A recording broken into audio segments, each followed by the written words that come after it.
realize that those who has been through a lot are not the only people with a testimony.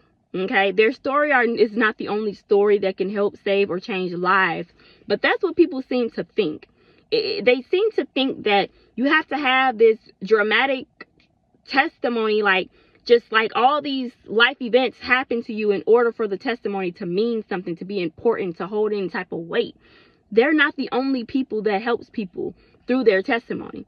And it reminds me of how people will make fun of you for having like a good life or a good upbringing. Like, that's something that I literally never understood.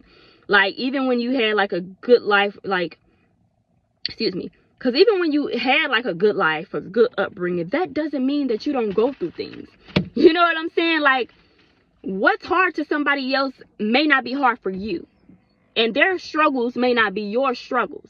But everybody goes through something, and everybody has a testimony. You know what I'm saying? And what you find easy, others may find difficult. And that's something that people don't seem to understand. And when I get older, I realized the comment, there's people going through worse things than you, or at least you're not going through this. Those statements are insults. Okay? And they're invalidating someone else's feelings and emotions. You're basically telling them that they're not going through anything important, but to them they are. And that's all that matters. Then when people don't, feel heard, and they're dealing with anxiety and depression on their own and try to commit, try to do something to harm themselves, then everybody's like, oh, you should have told me, you should have talked to me, I would have been there for you. But see, people tried, and you acted as if the concerns were not important or valid. It doesn't matter what you feel is important when it comes to other people's lives, their testimonies, and their struggles and feelings, because this is how they feel, not you.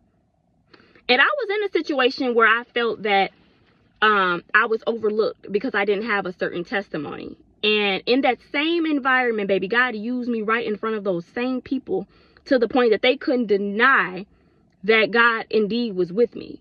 Because what people don't understand is you don't have to have a certain testimony in order to know the word of God, be used by God, preach the word of God. So depending on your testimony, people judge you depending on your testimony. And they think if you didn't go through certain things that you can't be used by God in a certain way. And that's a lie.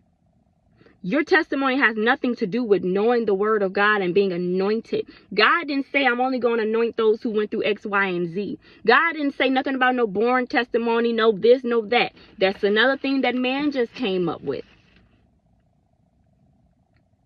And I seen another comment on a YouTuber video the other day. And this person